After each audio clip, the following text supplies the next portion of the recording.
Hello everyone. तो आज हम चैप्टर कंटिन्यू करते हैं और आज हम पढ़ेंगे डीएनए रेप्लिकेशन के बारे में।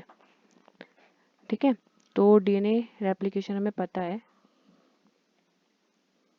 कि हमारा डबल हेलिक्स मॉडल किसने दिया था डीएनए का। डबल हेलिक्स मॉडल किसने दिया था?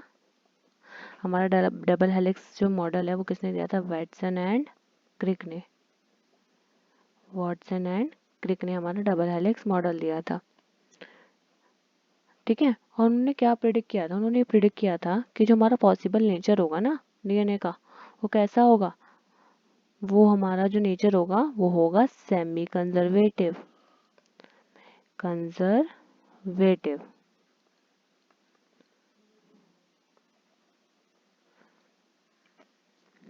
ठीक है, वो उन्होंने क्या प्रिडिक्ट किया था कि जो हमारा नेचर होगा डीएनए का वो कैसा होगा? सेमी कंजर्वेटिव होगा। सेमी कंजर्वेटिव अगर मैं समझाऊं तो देखो, जैसे ये मेरा ओल्ड डीएनए है। ठीक है, यहाँ पे जो मेरा न्यू डीएनए बनेगा उसके अंदर एक स्ट्रैंड तो किसका होगा? ओल्ड का, और दूसरा स्ट्रैंड किसका होगा? न्यू का। जैसे इसकी रेप्लिकेशन हो गई, इसने एक सेकेंड देखो, इसकी रेप्लिकेशन हुई, इसने अपना अलग स्ट्रैंड बनाया और इस वाले ने अपना अलग स्ट्रैंड बनाया।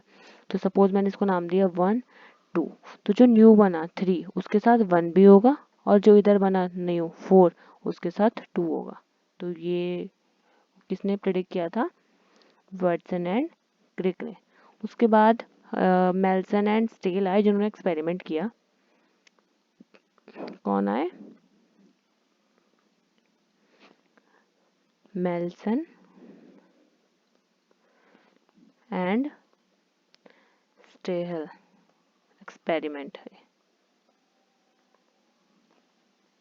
ठीक है, इनका एक्सपेरिमेंट देखते हैं एक बारी।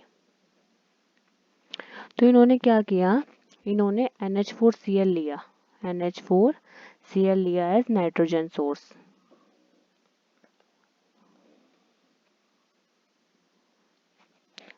ठीक है, डीएनए को ग्रो कराने के लिए। तो उन्होंने क्या किया? सबसे पहले दो टाइप के नाइट्रोजन लिए, एक लिए N14 और एक लिए N15। N15 जो हमारा हैवी आइसोटोप है नाइट्रोजन का, लेकिन रेडियो एक्टिव नहीं है। रेडियो एक्टिव नहीं है, खाली हैवी आइसोटोप लिया। ठीक है, उसके बाद उन्होंने क्या किया? एक मीडियम लिया, इसमें ग्रो कराया। दोनों N15 आइसोटोप लिए, हैवी डीएनए लिए।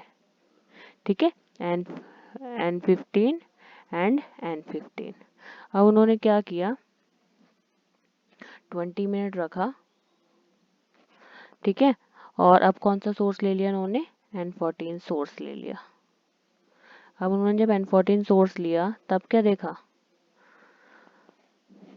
ठीक है, उन्होंने तब क्या देखा? N14 सोर्स लिया और उन्होंने देखा कि इधर भी एक रेप्लिकेशन हो गई और इधर भी रेप्लिकेशन हो गई। तो इसमें N14 था, N15 था, और इसमें भी N14 था, N15 था। अब उन्होंने क्या किया? अब फिर से उन्होंने कितने मिनट के लिए छोड़ा? 40 मिनट्स के लिए छोड़ा। 40 मिनट्स, और सोर्स N14 ही रखा। अब उनको क्या रिजल्ट मिला? ठीक है, अगर मैं अब उनके रिजल्ट्स की बात करूं, 1 2, अगर मैं अब उनके रिजल्ट्स की बात करूं तो ये उनको डिफरेंट डिफरेंट सॉरी अगर मैं अब उनको रिजल्ट्स की बात करूं तो उन्हें डिफरेंट डिफरेंट डीएनए मिले।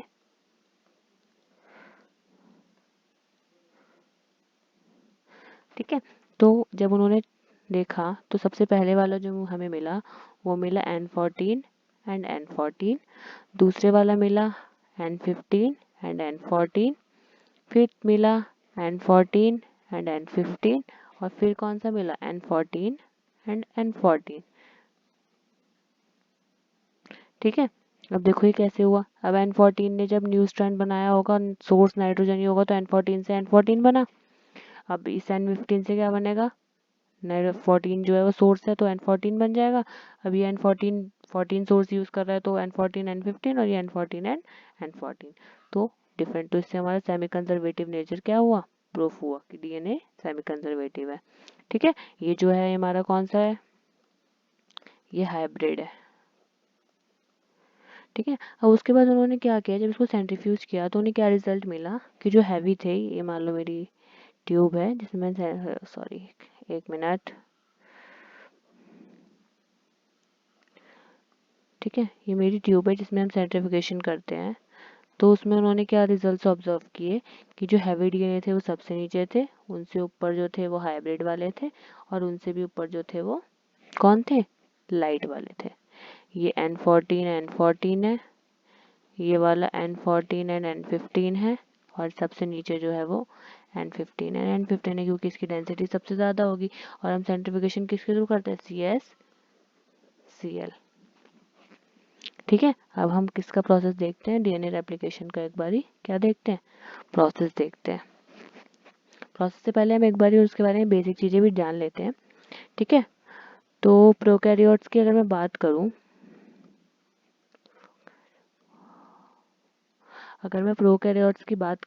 तो प्रोकैरियोट्स में जो डीएनए रेप्लिकेशन है वो कहाँ होती है, साइटोप्लाज्म में।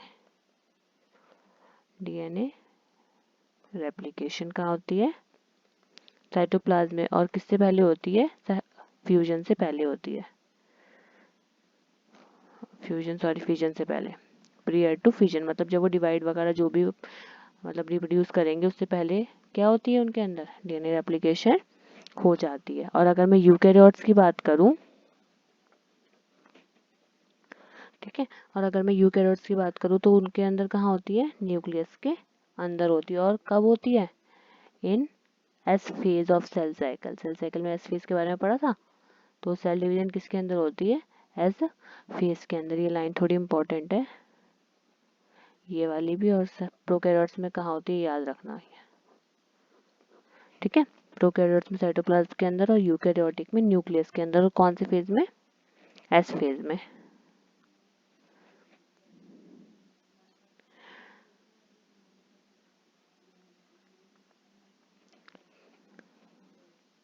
तो आई होप आपको यहाँ तक क्लियर होगा और यहाँ तक आपको कोई डाउट वगैरह नहीं होगा। ठीक है, और अब हम इसके प्रोसेस के बारे में कल देखते हैं। आज एक बार आप इतना पोर्शन रीड आउट कर लीजिएगा, इसका प्रोसेस जो है तो उसको हम नेक्स्ट क्लास में डिटेल में समझते हैं। ठीक है, थैंक यू।